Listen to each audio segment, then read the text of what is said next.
Hi kids, welcome back to online classes. Today's topic is the money. आज हम maths में money करेंगे. तो money is the any item of the variables recorded that is generally accepted as a payment for goods and services. Money वो चीज़ होती है जो किसी गुड्स यानी सामान के बदले या हम कोई सेवाएं दे रहे हैं, जैसे कि कोई टीचर है तो आप स्कूल में क्या करोगे, फ़ीस पे करते हो, ठीक है. तो उसके बदले में जो चीज़ देते हो वो क्या होती है, मनी होती है. और मनी को हम करेंसी में होते हैं. करेंसी क्या होती है, किसी देश की, जिस देश का उसमें लेन देन होता है जिस पैसे में, उसे करेंसी बोलते हैं. जैसे इंडिया की क्या है, रुपीज़. इंडिया की क्या है, रुपीज़. तो जो करेंसी है हमारी वो दो तरीके की होती है. तो कॉइन्स में होते हैं, coins in the metals like that is the coins. जो मेटलिक फॉर्म में होती है वो कॉइन्स होती हैं. और कॉइन्स में क्या है, आपके कॉइन्स आपके कितने हो सकते हैं भाई. स्टार्टिंग में जो होते थे वो 5 पैसा से 1 पैसा, 2 पैसा, 3 पैसा, उसके बाद 5 पैसा, फिर 10 पैसा, 20 पैसा, 25 पैसा. ये पैसे वाले होते थे. 25 पैसा, 50 पैसा. आजकल जो चल रहा है वो 1 रुपीज़, 2 रुपीज़, 5 रुपीज़ और मैक्सिमम 10 रुपीज़ का चल रहा है. उसके बाद जो सेकंड फॉर्म होती है वो होती है पेपर फॉर्म में. तो पेपर फॉर्म क्या होती है, जब जो हमारे नोट होते हैं, paper form like that is the paper, it's a note, ठीक है. ये नोट है, ये पेपर फॉर्म में है तो ये नोट है. तो इस तरीके से हमारी दो तरीके की करेंसी होती है. और ये नोट हमारे कहाँ से, 1 रुपीज़, 2 रुपीज़, 5 रुपीज़, 10 रुपीज़, 20, 50, 100, 200, 500 और 2000 मैक्सिमम है. पहला जो पेपर फॉर्म में आया था, नोट छपा था, वो 1 रुपीज़ का छपा था. First of all paper form में कौन सा रुपीज़ आया था, 1 रुपीज़ का. तो अब हम देखते हैं कि जो हमारी मनी है उसको पढ़ते कैसे हैं. इन द फिगर में कैसे पढ़ेंगे, रुपीज़ आगे 72.40. ये पॉइंट के बाद जो होता है ये क्या होता है, हमारा पैसा होता है. क्या होता है, पैसा. और पॉइंट से इधर वाले हमारे क्या होते हैं, हमेशा रुपीज़ होते हैं.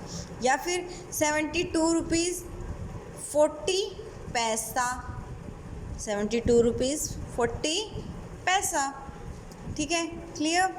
और हिंदी में अगर वर्डिंग में अगर इसको लिखेंगे तो कैसे लिखेंगे, 72 रुपीज़ 40 पैसा, 72 रुपीज़ 40 पैसा.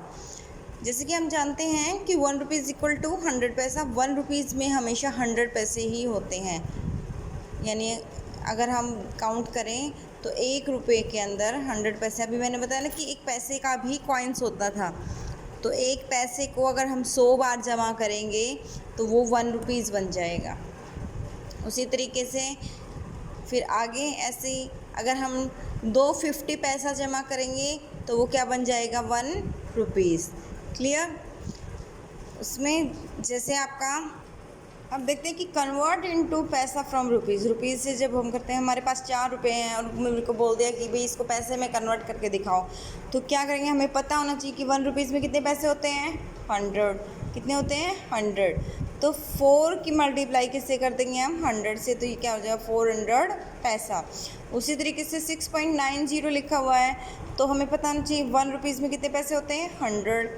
तो 6.90 की मल्टीप्लाई करेंगे तो ये आ जाएगा 690.00, क्योंकि 2 पॉइंट थे. हमेशा जब पैसे की बात करेंगे तो जो पॉइंट के बाद डिजिट आएंगी वो सिर्फ 2 ही आएंगी, ओनली 2, क्योंकि इसमें कितने ज़ीरो हैं, 2. क्लियर. तो 2 ज़ीरो हैं तो यहाँ पे ये पैसे हो जाएंगे और इनका हमारे पास कोई मतलब नहीं है. तो हमारे पास कितने रह जाएंगे, 690 पैसे. या फिर एक दूसरा तरीका है, वो बोल दे कि 7 रुपीज़ और 10 पैसे हैं तो 1 रुपीज़ इक्वल टू 100 पैसा. फिर उसके बाद 7 मल्टीप्लाई 100 प्लस में जो पैसे हमारे पास हैं वो इसको पैसा बनाया, ये रुपीज़ था. फिर जो पैसे हमारे पास थे वो भी यहाँ में ऐड कर देंगे. मान लो मेरे पास 4 चॉकलेट्स हैं, ठीक है, 4 चॉकलेट्स हैं और उसमें 2 टॉफ़ियाँ हैं। मैंने बोला कि इन 4 चॉकलेट्स की बजाय मुझे दे दो ये वाले और मैं आपको 6 टॉफ़ियाँ दे दूँगी। तो 6 तो इन 4 के बदले मिल गई और 2 आपके पास थी, तो कितनी हो गई टोटल 8। तो सेम बात वहीं यहाँ पे भी है। 7 रुपीज़ तो ये हैं, इनको हमने पैसे बनाए 700 हो गए, 10 पैसे आपके पास पहले से ही थे, तो ये क्या हो जाएगा 710 पैसा। Clear. Next is convert into the from the पैसा। ठीक है, ये कहते हैं कि रुपीज़ में कन्वर्ट करना है पैसे से। अब 475 पैसे दे रखा है, तो वो हम जानते हैं कि 100 पैसे इक्वल टू 1 रुपीज़, यानी 1 रुपये में कितने पैसे होते हैं 100, या 100 पैसे का क्या बनता है 1 रुपया। तो जब हम छोटी यूनिट से बड़ी में जाते हैं तो वहाँ पे हम करते हैं मल्टीप्लाई, और जब जब छोटी यूनिट से बड़ी में जाते हैं तो वहाँ करते हैं हम डिवाइड। ठीक है, यानी पहले छोटी यूनिट दे रखी है उसके बाद, और अगर हम बड़ी यूनिट से छोटी यूनिट में आते हैं तो वहाँ करते हैं हम मल्टीप्लाई। तो यहाँ क्या हो जाएगा, इसको हम डिवाइड कर देंगे। डिवाइड करने के बाद हमारे पास ये आ जाएगा कि 100 4 जा 400 माइनस किया 75 बच गया।